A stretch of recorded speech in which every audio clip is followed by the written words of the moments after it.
Hello and welcome to the Cooperative Game Chat. I'm the Wiz. And I'm Zero. Zero, how you been? Been all right. Most of my time for the last week has been kind of divided between both Gran Turismo 7 and Horizon Forbidden West. That's interesting that you mentioned the Horizon because with some of the unfortunate headlines that happened over the weekend with the Horizon devs dissing Elden Ring. It was apparently one person on the Horizon team, and it was the quest designer. Yeah. And I believe it was the quest designer basically had made a comment of, "Hey, the quest design in Elden Ring is a bit terrible," which that's one thing I would be inclined to agree is a bit of a weak point for Elden Ring, because it kind of relies on the player to sort of stumble around and sort of put the pieces together. Okay. I mean, there's you and me and maybe a journalist or a commentator saying it, but then there is a peer saying it. And Yeah. and we'll keep it short on this one. When it's a peer, it hits differently. Yeah. And it really looks petty unless you are being hyper specific about what you're saying. Yeah. If you're saying my quest design would be this, not this, then people will be like, oh, I see, that's interesting. I get it. But it just came off as super, super petty. Yeah, I had to objectively sort of look at it because a lot of gaming outlets were kind of just seizing on just the heat and salt of the discussion, and we're just like OMGs, Horizon devs slams Elden Ring devs for crappy quest design. It's just like, okay, somewhere there has to be something that is just far less of a loaded statement, and then just worked my way back to the original source, which was an interview that had popped up this weekend. And when I was looking, I was just like, okay, yeah, I'm gonna say that depending on the perspective, if you're a person who likes having your quest info a little bit more or clear cut and more easier to understand, then yeah, in that case, I could definitely see where, you might have the opinion of, yeah, I think the Elden Ring quest design is terrible.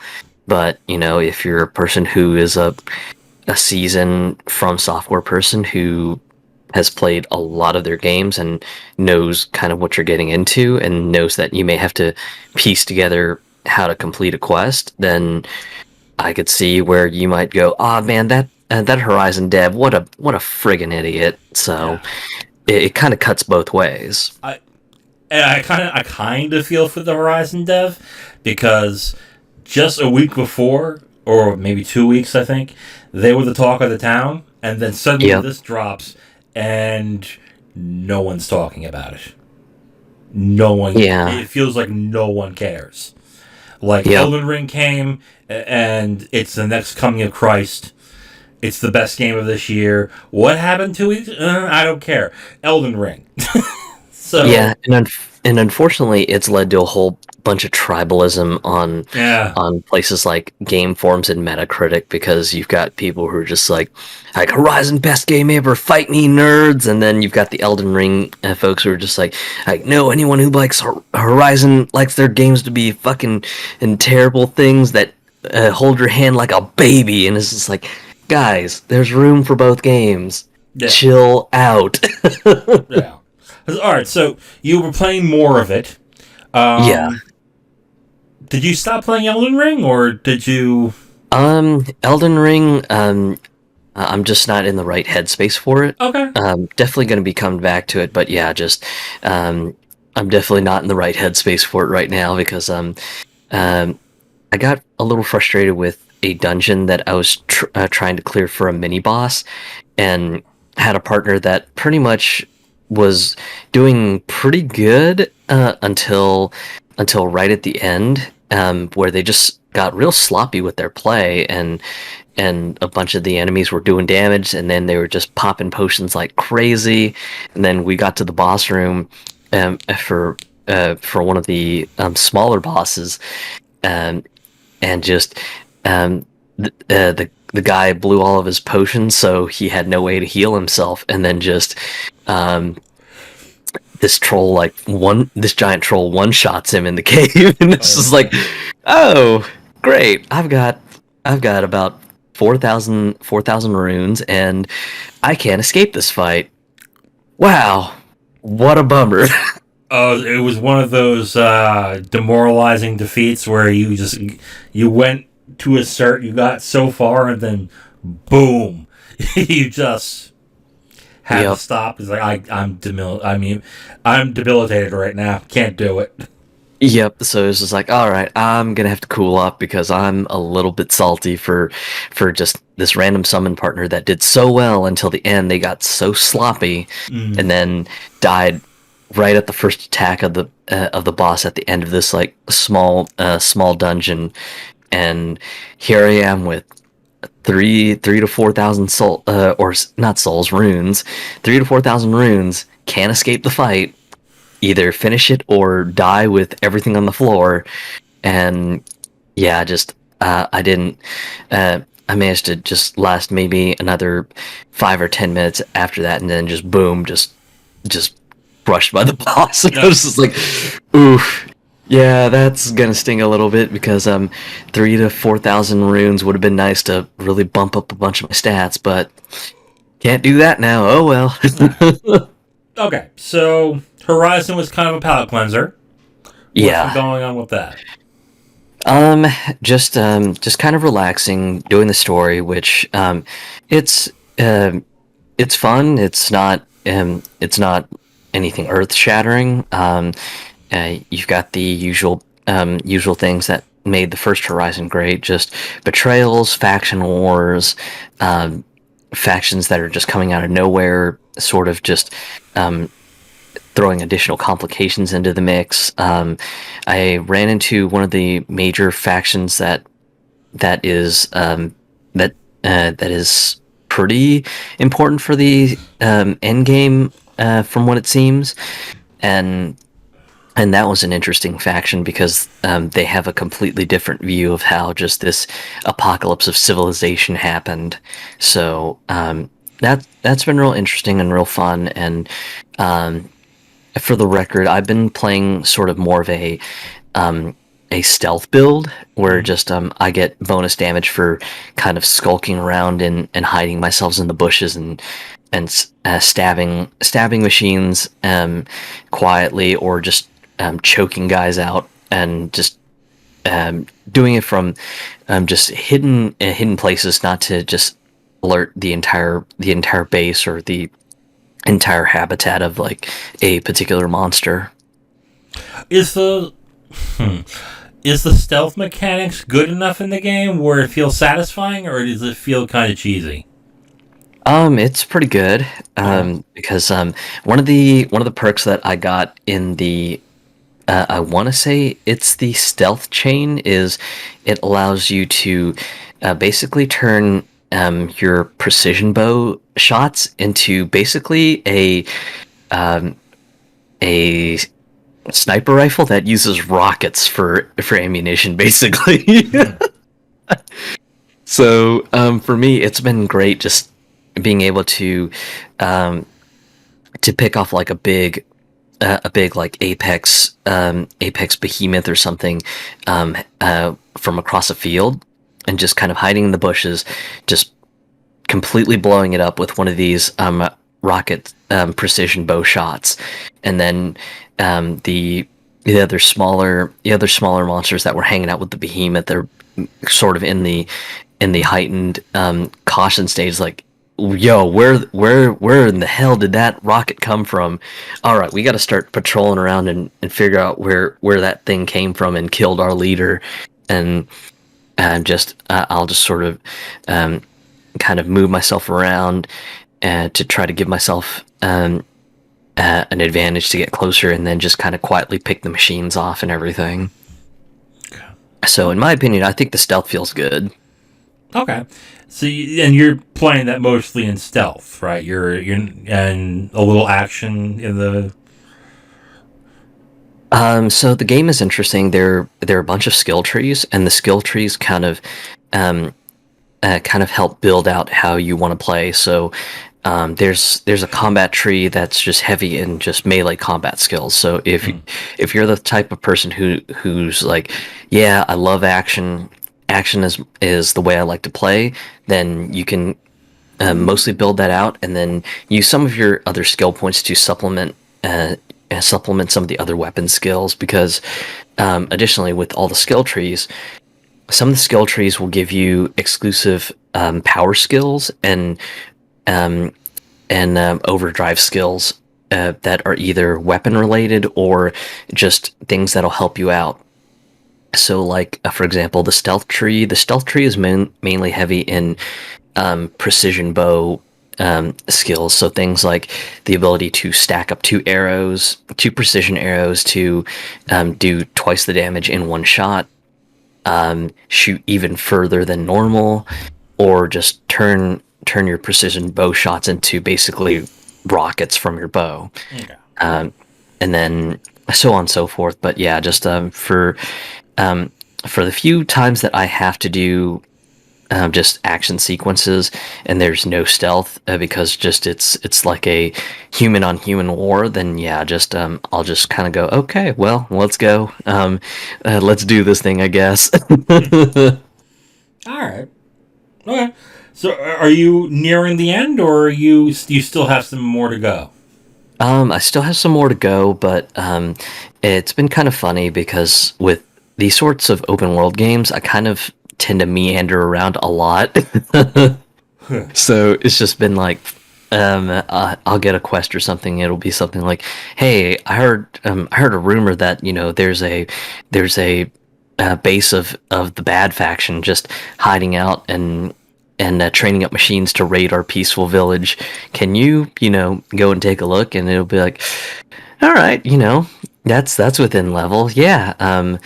Let me go and completely a stealth kill this entire base and everything, and then after doing that, I might get out of there and I might see like an NPC doing something and help them out or something, and it'll be like, hey, so yeah, I heard this cave has got like some really sweet uh, um, resources to upgrade your armor and everything, and then I'll just kind of meander off that way. So the game has no shortage of things for you to do, which is good. I think the one side quest that does give me trouble is the Vista points, and those are sort of like a visual puzzle where you'll get a hologram of some landmarks in the background, and then you sort of have to go to the appropriate place and line up the landmark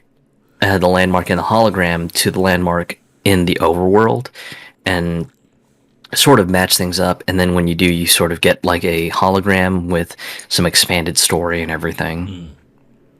Okay. Okay. So you're gonna continue playing that. It sounds like.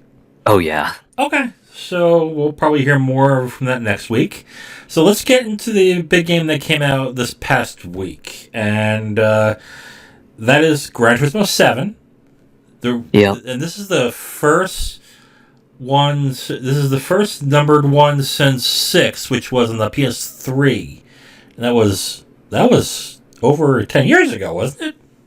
I believe so. Yeah, I almost forget about 6 because I sort of stopped after Gran Turismo 5.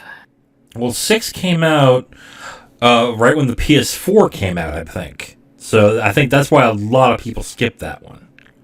Yeah. So Yeah. December 6th, and it's 2013. unplayable. Yeah.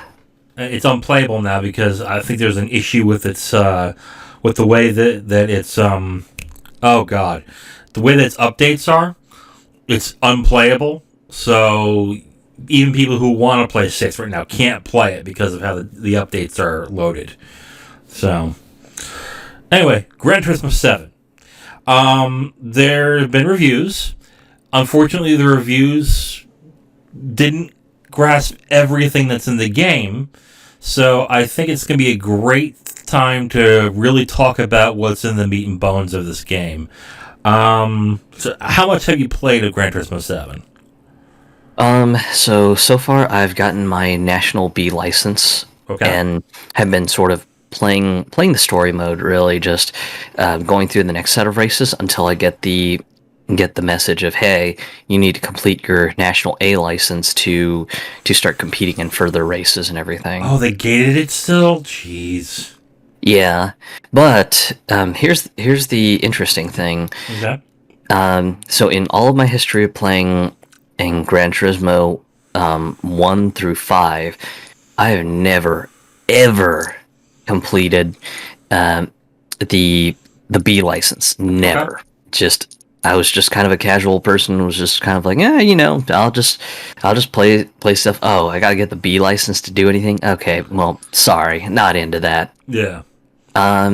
They've tuned the licenses down a little bit. They're still challenging, mind you, but the thing that was interesting for me with cracking into the game last Friday was the fact that of all the Gran Turismo games that I've played, this is the first one that I've completed my National B license, but I've gotten all gold on my National B license. Damn. Okay. And they've retuned the tests so gold doesn't feel like just an absolute stratospheric task, because I know some people would gripe and say, hey, just I hate this, hate these B license tests.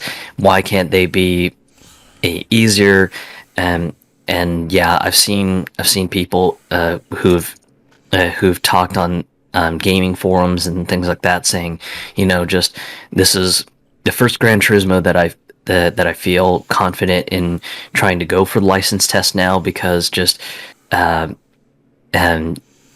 gotten to a point where just I'm maybe a tenth or a thousandth of a second away from getting gold, and at that level, just it's a technique error, and I just keep carving, and I just want to get that gold license. And also, well, the game further incentivizes you with 2 prizes if you get gold anyhow. So a lot of people are just kind of just pushing through and just trying to go for gold and everything. And I can say I'm definitely guilty of just having to just retry, because one night I was trying to do the final exam for the National B license, and on my first try got a silver medal, and the difference between gold and silver was literally 1,000th of a second.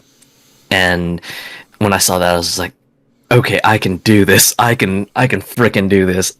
All right, let's go, and just would constantly retry, and just I think it took me maybe 6 or 7 retries, but yeah, finally on the last one got it, and it just felt so good. Yeah, and I remember that with the license tests, when I forgot which one it was, but they are satisfying once you get them done and get them right. It's just like you said, you have to keep carving out time and perfecting it little by little in order for it to get through. So it's a lesson in attrition at times just to do it. But Yeah.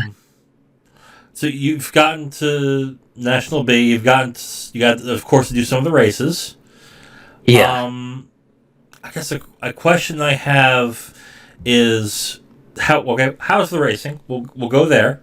How's the racing? So one big thing about the racing that is good is rumor has it that Polyphony Digital stole the sound guy from Forza from the Forza games. Okay. So the sound for the cars has improved by a stratospheric leap, in my opinion, Hmm. because I mean, I have a bit of a running joke with a lot of the previous Gran Turismo games where basically the car variety is, hey, did you know that the creator of the game loves Skylines? Here's like 12 different versions of the same car. Oh, you like something very niche? Well, here's one example. We didn't really get to details on recording how the engine sounds or anything, so we're just going to use this generic vacuum cleaner signature for this car's engine.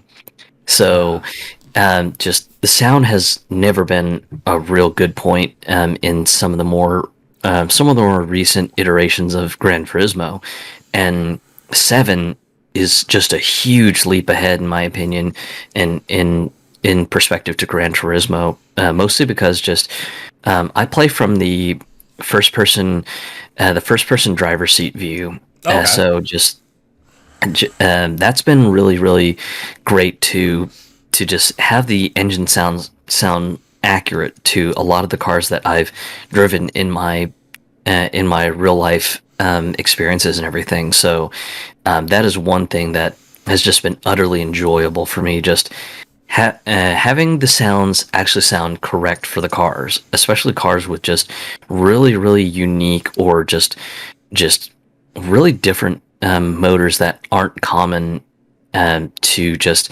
the motoring world and everything. So things like the boxer motor that's in the Subaru cars and even the Toyota GR86, that sounds 100% correct. So for me, that helps with the immersion and everything to Hmm. just feel to make you feel like you're just planted in the race. Okay. So so that's good. Um, they have taken a note from Forza, it seems, because the sound options allow you to have like the standard sound setting, which kind of balances the race music with the sound effects and everything, or you can set it to, hey, I don't care about music during the races. I would just want to go to your preset racing mode where the race music is completely shut off and just the emphasis is purely on the engine and tire noises. And then there's all sorts of ways to sort of custom tailor the experience to what you need. Um, the game, as far as racing goes, the game opens you up to sort of um, I guess the best way to describe it is, it's kind of like playing more a more track oriented version of Sega's classic game Outrun, where you have to hit the checkpoints in with a certain amount of time to get extended time to sort of keep progressing through the checkpoints. So that's how the game opens up. You play this mode, but it's also synced up to a music track, and the game calls it the music rally. So basically, your objective is to try to try to pass through all the gates with time remaining, so that you can hear the complete song. So the objective is just to kind of keep going through, um, try to get through the corners with the optimal entry and exit speeds, so you have the most time left and can keep hitting the gates and everything. So that's how the game starts you off to sort of get you sort of familiar with the racing, and that's after you configure your driving options. So if you want to have the throttle buttons on the L2 and R2 buttons, or if you want to go with uh, the traditional option of the square and X buttons, or if you want to use the right analog stick as sort of your throttle option, and then your steering options are the D-pad, the left analog stick, or, and this one I thought was kind of an interesting choice, the ability to use motion controls to tilt the controller left and right to simulate sort of turning the wheel and everything. Hmm. So after after you get through the music rally, the game puts you in essentially what I would call a 3 hour tutorial, and the tutorial is pretty much going through all the features and functions of the game. So, going to the used car lot to buy your first car, going to your first entry level race and completing a race, going to the cafe, and the cafe is, in my opinion, the pivotal part of the story, because the cafe owner will give you essentially challenge menus, and the challenge menus will be stuff like uh, buy three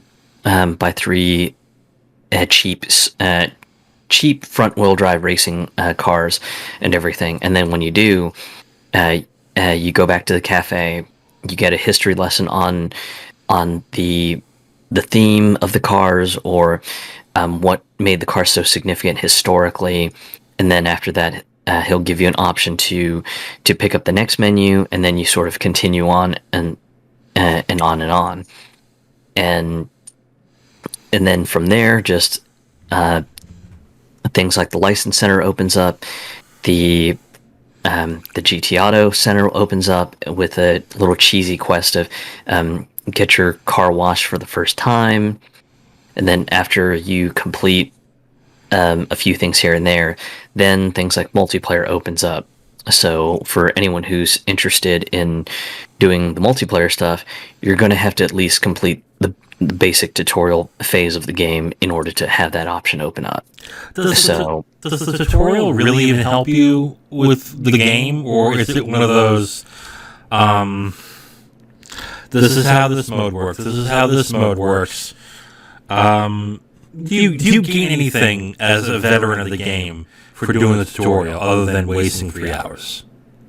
Unfortunately, it's more in line with like a hand-holdy mobile game, as much as it hurts me to say that.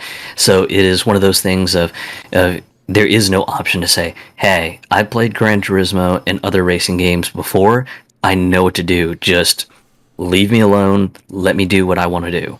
So unfortunately, that is, in my opinion, one of the downsides. Just, if you played a bunch of racing games before, it's going to feel a little bit grating until you get through the whole tutorial phase.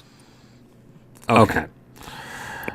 How much racing have you been able to do without the tutorial? Without the tutorial, probably about, maybe I want to say 3 or 4 hours worth of races and stuff. Okay. So, yeah. How's the AI in the game? Are you at a point where maybe the AI is not? There's no need for it to be advanced enough because the type of cars you're using is conducive for a tight race.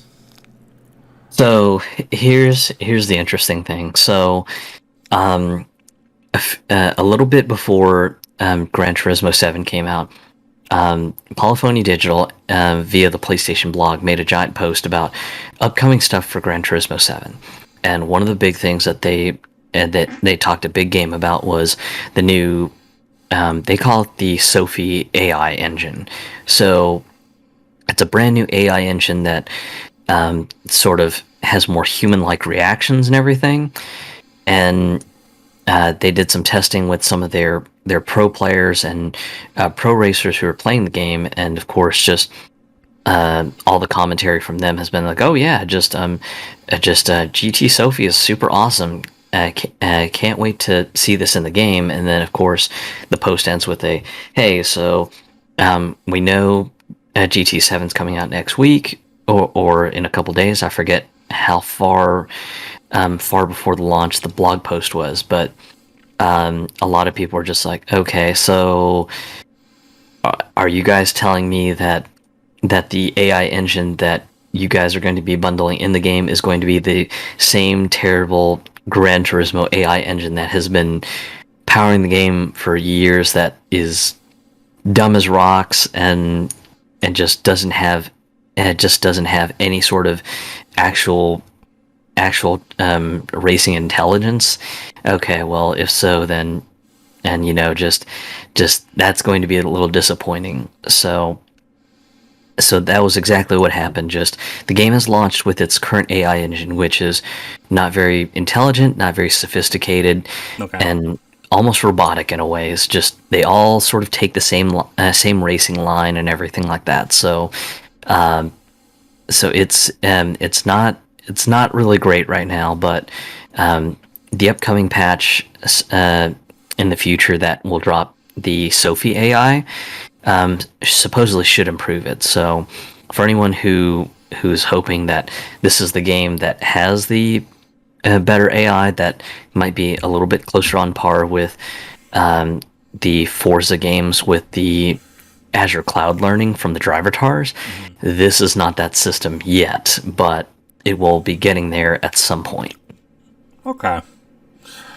Well, a little disappointing, but Gran Turismo really never had the best AI in some places, so that's not a surprise. The other thing we need to talk about, which most reviews were not able to get into because they turned it off before the review when the reviews were coming up, microtransactions. Now, Sport was notorious for having $2, $3, $4 cars in its game to where you can buy a single car for that amount of money. Some liked it, some didn't. Now we're hearing that you can buy currency, but the currency sometimes can lead to cars being $10, $15, $20 if you purchase it that way. The question that I would have for you is this. Does it feel like when you're playing the game that you're getting enough of a reward to get enough cars to feel rewarded, or do you feel like it's being stifled in order to get microtransactions? In my opinion, where the microtransaction prompt comes up is when you go to the either the GT or the brand shop, which is where you buy all the brand new cars, and also the used car lot. So when you go to make the purchase, it'll have the usual yes no, but then under the yes no buttons, there'll be a little button underneath that says top up credits, and then when you click on that, that's where it prompts you to the PlayStation Store saying, hey, so we've got credit packs in the following denominations. And basically it goes as low as like $249 for a pack of 100,000 credits to $19.99 for a pack of 2 million credits. So I mean, for me, just the placement of the button is a little hammy, but I mean, I just hate this dystopia of gaming in the current era right now, where microtransactions are being shoveled everywhere in full $60 to $70 games now.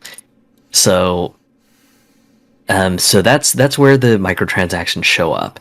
As far as their impact, I'm a bit mixed. So for players who are used to sort of grinding their way up through the ranks and getting the money to get the super fast cars that they want, they're probably just fine with just grinding out the races like Gran Turismo games in the past, and just grinding until they get to whatever point that they want to get to get the car of their dreams in the brand shop or the used shop.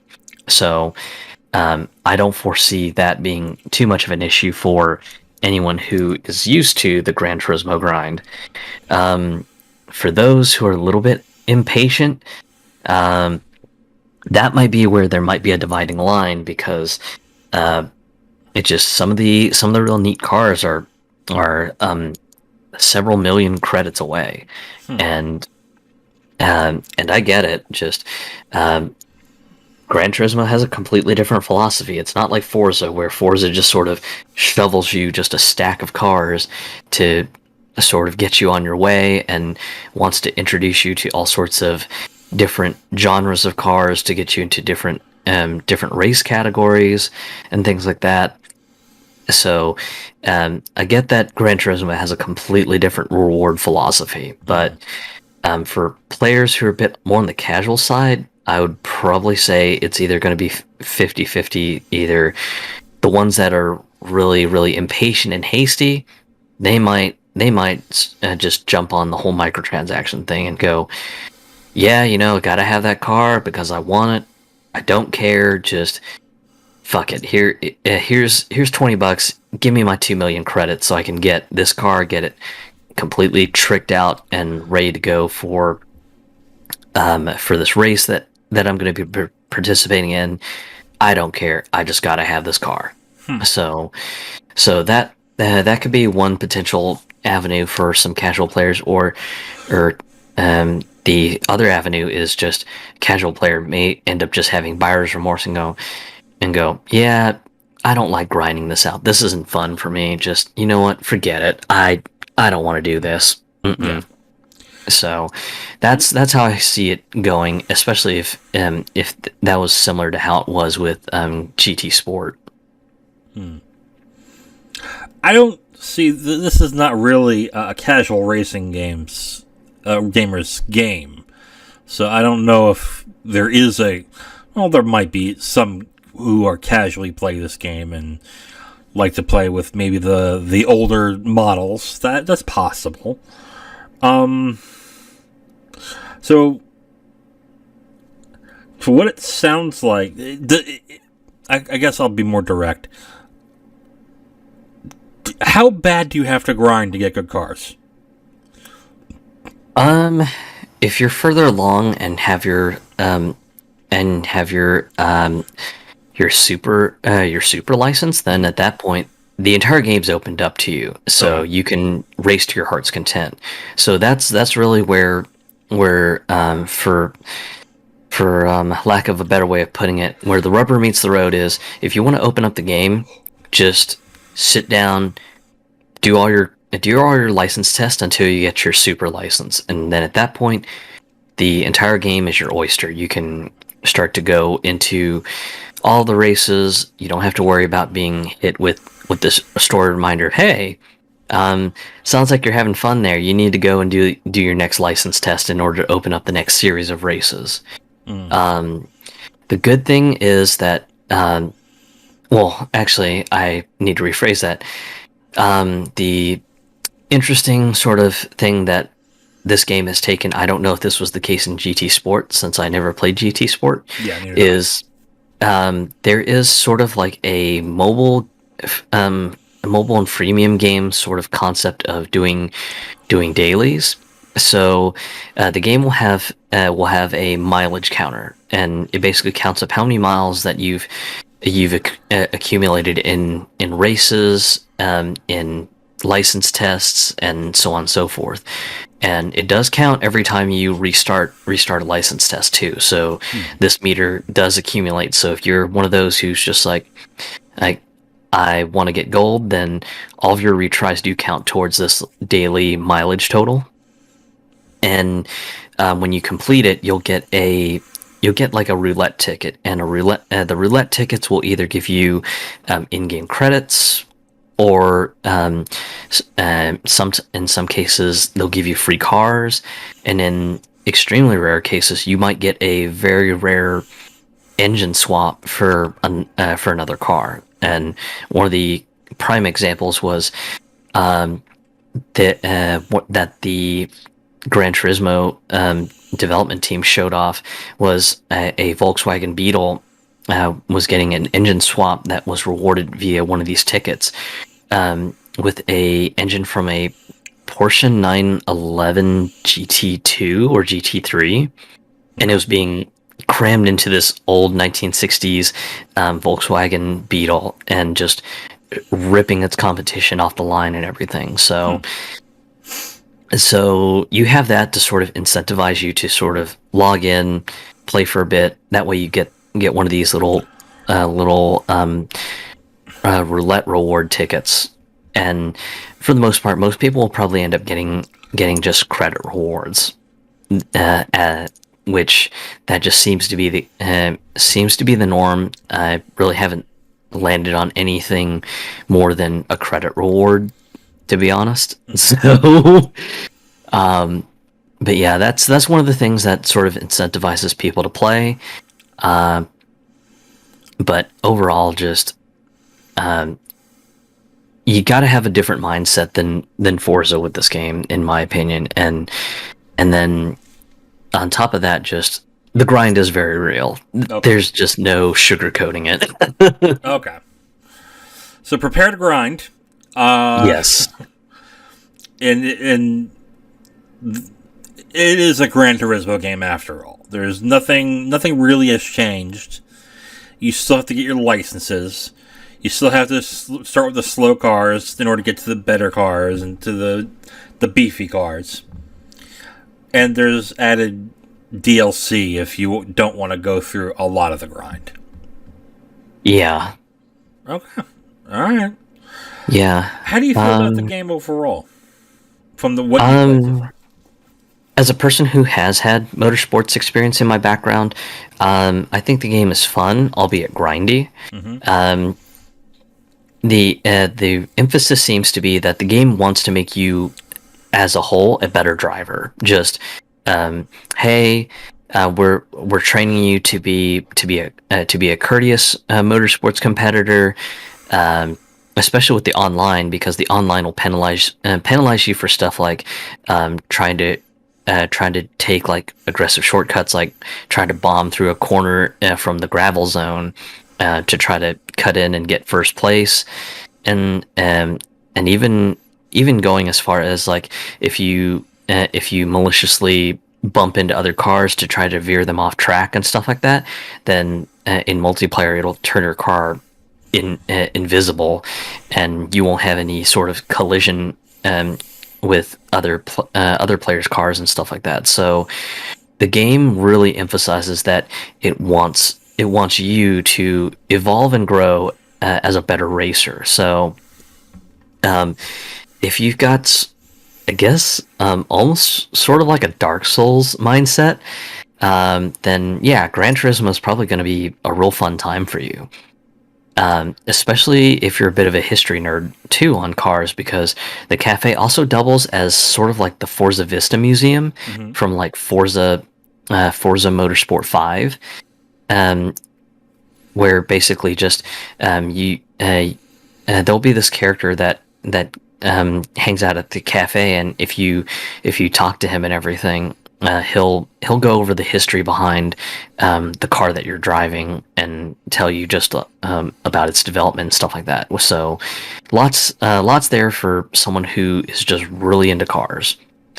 Um, so yeah, that would be my personal advice if you're just really into cars, really into watching competitive motorsports like F1, World Rally Championship, and so on and so forth. Then yeah, Gran Turismo is probably going to feel pretty good to you. If you're sort of more the casual fan, I would definitely advise on skipping this game, because it's not going to be any better than any previous Gran Turismos. I know PlayStation's been sort of doing a marketing blitz, just kind of peppering the PlayStation Store with like Gran Turismo banners all over the place, trying to advertise it for the every person. And while it's a cute idea, I just don't think it's the right game for just everyone. I would I would further emphasize this with driving more casual folks to play something like Forza Horizon 5, which is free on Game Pass. Check that out and see if racing is your thing, and if you want something more serious than Forza, then at that point start to consider Gran Turismo 7. But yeah, just this is not a game I would recommend to everyone. It sounds like the focus they put on the game is they want this to be a quasi live series game where you come back to it daily. Yep. And it's further emphasized because the game, even for the single player component, is an online component, because the the development team has said that to mitigate people cheating their way through the single player story, they have the saves sync with their servers, so the game has to connect online to do any sort of save management. Which means in 5 years, when the licenses are up, the game's unplayable. Right. Yeah. Well, I'm disappointed by some of the things you've said on it. Not in you. I love you. I wanted this to change a lot more than it did. I'm surprised. Maybe I shouldn't be, but I'm surprised that they're sticking so close to the formula. They've had more than 10 years to do more with this, and with Forza constantly reiterating and doing different things, you would think that they would come out with guns blazing and just want to put up a really good show. Now, the game looks incredible, but they always have. And Forza looks great too, so you kind of that's kind of a wash. Yeah. Yeah, I mean, I'm with you. I was hoping for just a little bit more of sort of an open game to sort of get more players into the game. I mean, it doesn't have to be a one-for-one replica of Forza by any means, but especially now that the Forza Motorsport series games are sort of on a cold hiatus since Forza Motorsport 7. This would have been sort of a great time to remix the Gran Turismo formula to make it a little bit more palatable for the casual players, but also still keep the soul that made the Gran Turismo series very, very much a super serious driving simulator. So, I'm with you that I feel that they could have done a little bit more to be a little bit more open with the game, especially with how much of a marketing blitz that they're doing to sort of draw in the casual every gamer. Okay, let's move on from this. We've said our piece on. Well, you've said all of it. We said our piece on Gran Turismo 7. I probably will not be picking up till it's on sale. I'm more and more becoming that type of person. So, anyway, we'll move on to some of our headlines. So some of our news articles here. Some of the news that came out this week. GTA 5, the game that won't die. Seriously, this game, this another game that's like 10 years old, and is still making money. Don't get me wrong, but speaking of it still making money, Rockstar announced the pricing for its PS5 and Xbox Series X. God, still have to pay for this game. For a limited time, it's going to be $10 on PS5 and $20 on Xbox.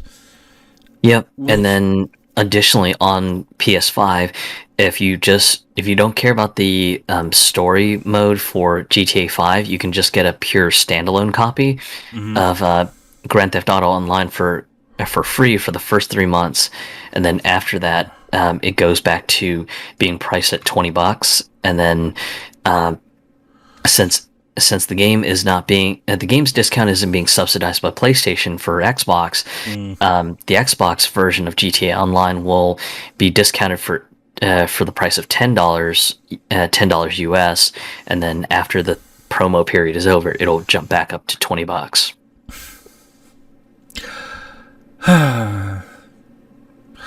Yeah, it's the cow that keeps on getting milked. Take-Two is horrible with this stuff. I mean,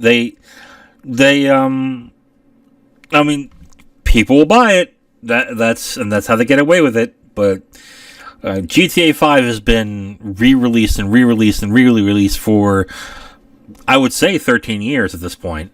And it still sells. They still make gobs of money on top of the microtransactions that they make, and their NBA 2K series, the other game that they release every year, or that's released almost every year, barely changes, and gobs and gobs of microtransactions, and that makes loads of money too. Man, and people wonder why. Never mind. Yeah, the game came out in 2013 apparently. Yeah. So yeah. Oh, so it's not even 10 years. Yeah, it's almost 10. Wow. Okay. I misspoke. But man, I just and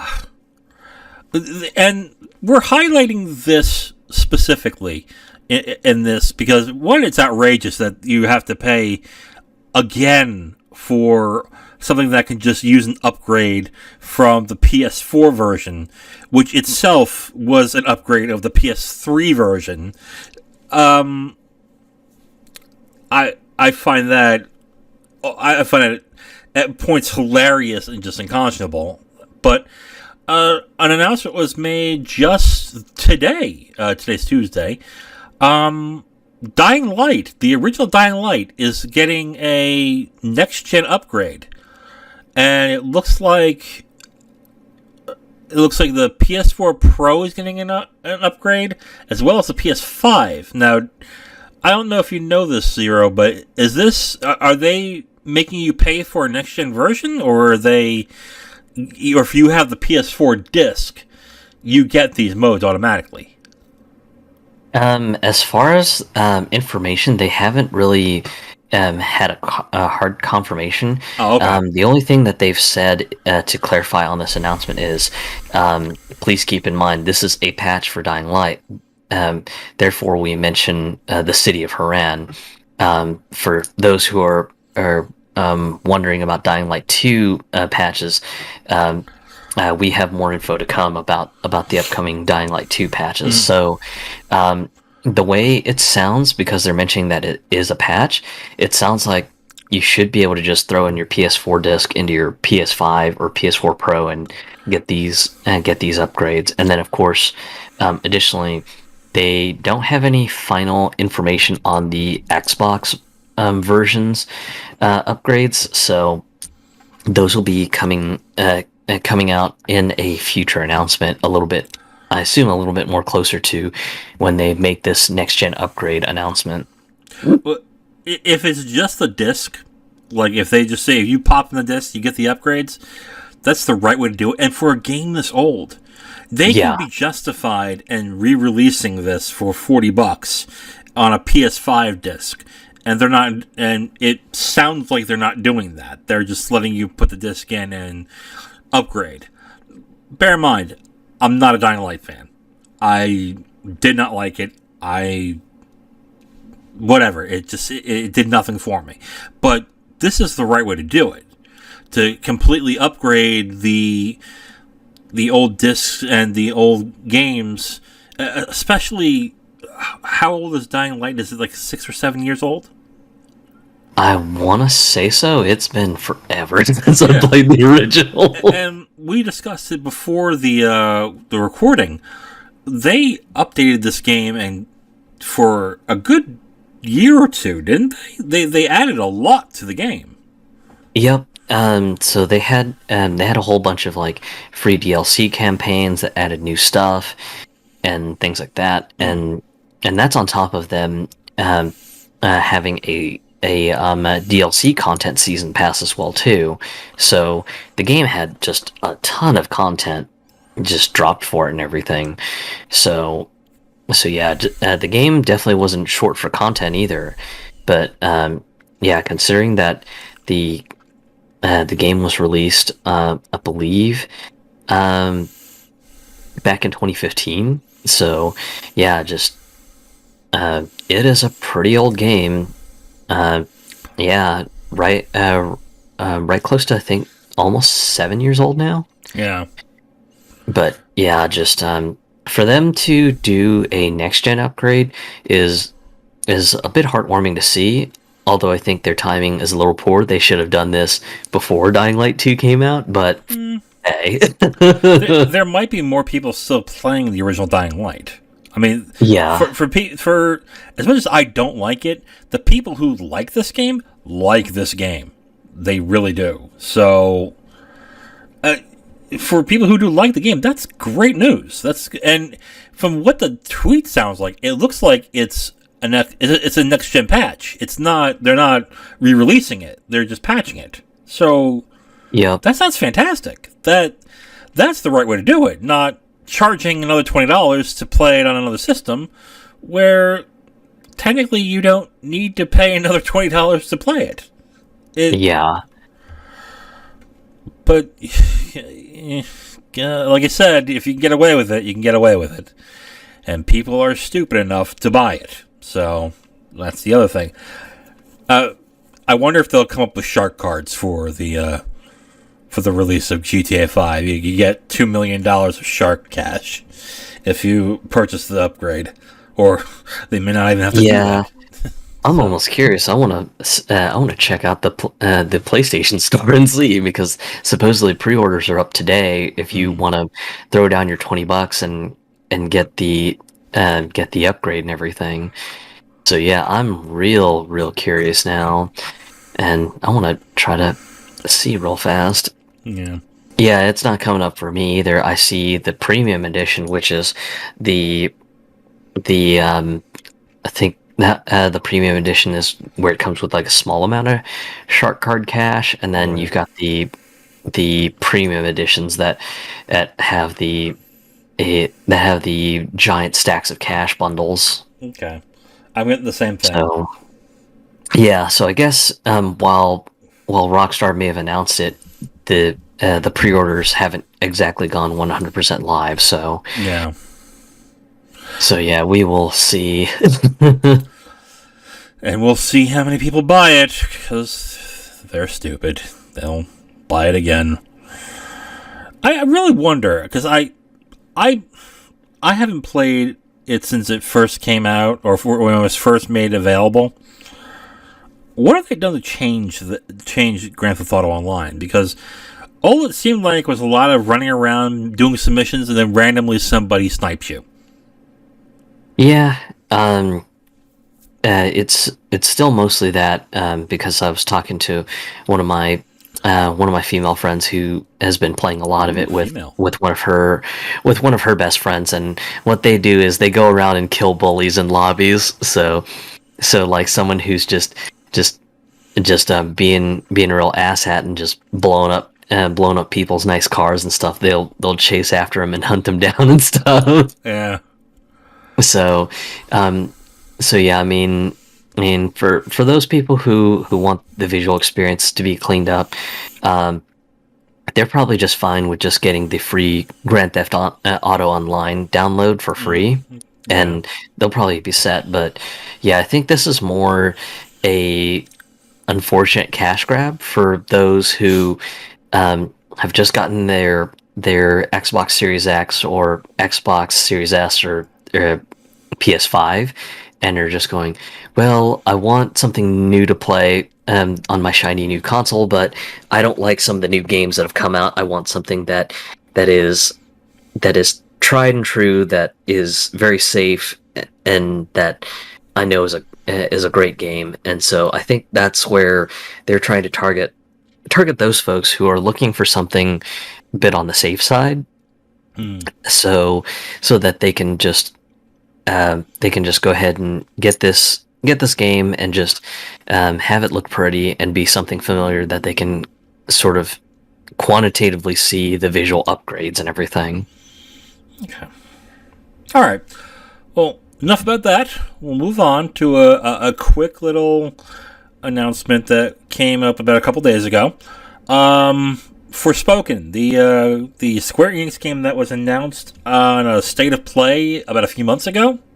Was it State of Play, or was it? Yeah, State of Play. Okay. They announced it as being delayed from May till October in order for it to be completed, or to give it more polish and time. With Square Enix's track record of how they look at sales numbers and their expectations, I see this as not a good thing for Forspoken. Because I mean, mainly because they're going from May, which was not that crowded, to October, which may have God of War, Legend of Zelda, The a new next Call of Duty Pokemon, game. a new Pokemon on that September, a new Call of Duty. God, Square Yeah, Enix. it just seems like it's being set to die. Sort of like what happened with Titanfall 2 during its launch period when it was trying to compete against Call of Duty and next Battlefield game. Yeah, it just doesn't look good with Forspoken, especially considering that this is a Western studio. This is not a Japanese studio producing the game, and Square Enix for some reason seems to really, really, really put almost unreasonable goals for any of their games that are developed by their Western studios. Yeah. Um, because I'm going back to the 2013 reboot of Tomb Raider, they were expecting that game to beat the sales numbers of Call of Duty, and it's Yeah. just not going to happen for a game like that. And for to have Forspoken being moved all the way to October, right in prime time pre-holiday rush, it just does not look good for the game. But I think the other part of it is tangentially related to the release of uh, Babylon's Fall, which that game is not looking good, and it's a shame too because that's a platinum joint, and for the most part, I really like the games that Platinum puts out. But Not looking yeah, good, or it's just not good because that's out now. it's not. In my opinion, it's just not good, and the overall outlook of the game, it's not looking good.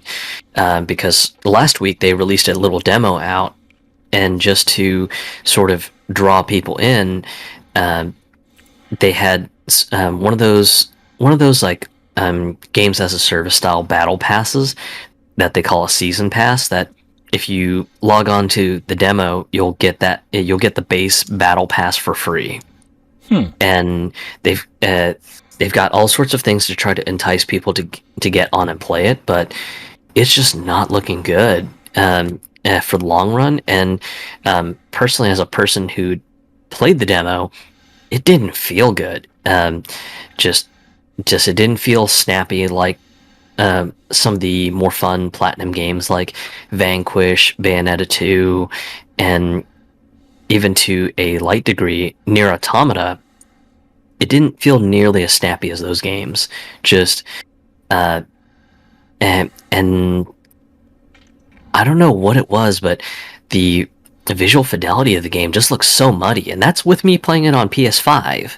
So this isn't me just trying to play it on my a bit antiquated gaming PC with a GTX 1080. Mm-hmm. This is me playing it on playing the little demo, the little online demo that they've got for free on the PlayStation Store, and yeah, it just does not look good on PS5, and it just kind of has me scratching my head, going, "Who on earth thought that this was perfectly acceptable to kind of push out the door?" And it almost doesn't even look like anything close to is sort of their big presentation reveals. It doesn't look anything nearly as flashy, visually polished, action packed.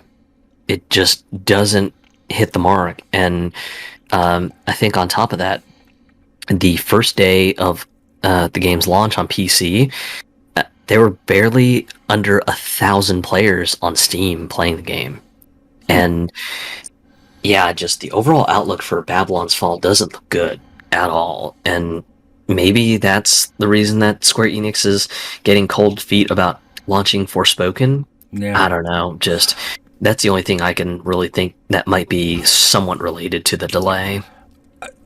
I hate to be this way, and to say this, and I'm going to say this by saying I have no problem with games that star female characters. There should be more of them. More should take the chance in doing this, and just a further character development in itself. That being said, it has been shown that games that star a female sell less than ones that star with male. Oh And yeah, I mean that's an unfortunate marketing fact. I mean, it is, and the some of the exceptions are Horizon, and that, but Horizon had a whole console backing it, which Forspoken is not going to have, and it's also not. And it looks pretty, but it doesn't look fantastic. So there's that, and it's a new IP. That's another thing against it. There's so many things against Forspoken on this, and I'll be honest. From what I've seen, I'm not terribly interested in Forspoken, but this is also not fair to this game, that you're gonna throw it into the wolves and get it hung out to dry where it's not gonna have a chance. At least, yeah, if you release it in the summer, like I would say July or August, you'd have a more chance, because that's when usually indie games come out that get some notice, and that's it. yeah. And the reason why those Summer indie is summer's the perfect season too because it's a big lull in big studio releases. yeah, I hate saying this, Zero, but studios really should risk more to get more, because the more you risk and the more enticing it will be to more people. Horizon was a risk and it turned out well, but Yeah, Square Enix is so risk adverse that I'm surprised that this was they're making this. But now I agree with you. It looks like it's coming. They're sending it out to die. They're sending, unless there is something in the game that they're not showing that looks absolutely amazing. It's gonna be another one of those Guardians of the Galaxy bombs that is gonna disappoint Square Enix and have them say, "Well, I guess we're not doing this again." yeah, and it's a real shame too because just with the Square Enix Western Studios, another pattern and trend that I've noticed about the Western studio productions is they barely do any sort of promotional advertising for them, and if they do any advertising, it is just bare bones minimal at best. And if it isn't a prime title like a Final Fantasy game or a Dragon Quest game, yeah, Square Enix just doesn't seem to put any real stock on marketing their stuff, and it's another reason why just in their last financial report they were disappointed by the results of the Guardians of the Galaxy game, and it was one thing I had noticed, especially during one of the earlier episodes of this podcast when I said that I'd just recently finished it, and you were just like, "Oh, yeah, I saw that game and didn't really pay attention to it. How is it?" And then, of course, just now that I think about it, Square Enix really didn't do any advertising for the Guardians of the Galaxy game, and what they did sucked. Let's be honest. Yeah. What they did made it look like it was the Avengers all over again. So Yep. Yeah. So that's really what I'm afraid of for Forspoken, that it's going to get no marketing time, no ad budget. And I think it's just going to be, hey, so here's like a short commercial that tells you almost nothing about the game. So go buy it. I don't think it will get no advertising. I mean, they spent money to put it on a state of play, and they obviously want to they want to give it some eyeballs. But let's also be honest. I didn't see a lot of people who saw Forspoken and said, "I got to get that game." There was a lot of people, "Oh, that's cool. We'll see." And then people stopped talking about it. Yeah, I just figured it'll just be a repeat of Guardians of the Galaxy because Guardians, I believe it did show up in an Xbox presentation and then also in one of Square Enix's presentations too. Yeah. But pretty much after that, there was no marketing, no big TV commercials, no ads running on buses or on the sides of buildings or anything like that. And I just fear Forspoken is going to have the same treatment. Yeah, we'll splash it into a state of play. Yeah, we'll splash it into maybe an upcoming E3 presentation now with the game being delayed. But I just have a feeling, other than those two marketing splashes, that may be all the advertising that Forspoken gets, and they're just going to prey on hopes and dreams that word of mouth gets through and sales somehow just explode overnight. And if it's going to be anything like Guardians of the Galaxy, that's just not going to happen. Yeah, I don't know if it's just a next gen title or if it's a next gen and previous gen title. But if it's next gen only, it might have a better shot. Only because it's going to be one of those few games that people who have a next gen system can finally say, you can't get this on a PS4. So maybe that would work, but I don't know if that's the case or not. Again, it is confirmed as PS5 only for consoles. That might work in its favor, but again, that also shows that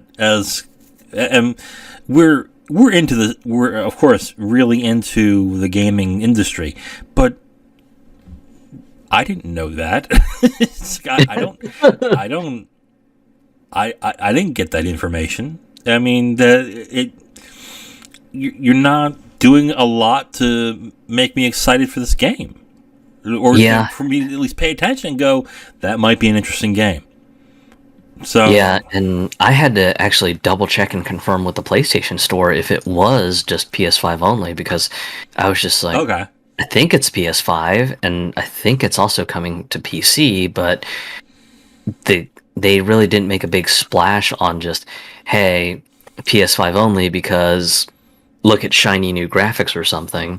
It was just kind of a, hey, look at this game, this looks neat, right? Okay, coming to PS5, and just kind of that was about it. And I was just like, is this something that they're under advertising the PS4 version, or what's going on? And I just had to confirm on the PlayStation Store, and yeah, it is indeed just PS5 only. That exclusivity, that might work in its favor.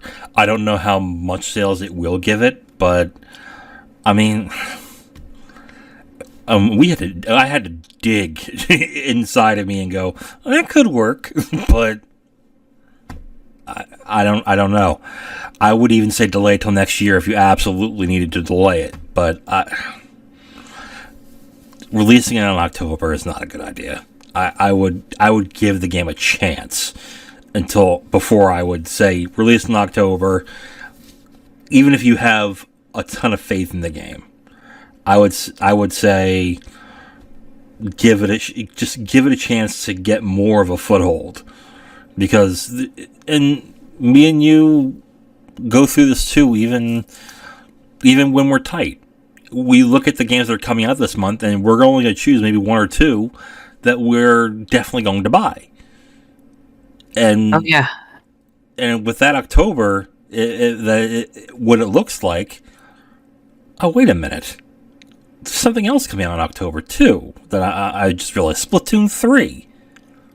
Oh, right. Holy cow. Yeah, it's going to be a crowded holiday season. Yeah, it just seems like Forspoken is just set to die. Yeah, if you have faith in it, great, but I would look realistically and say I'd rather put it in a not so crowded time and delay it, or put it in the summer. I'd say delay it a year, to me.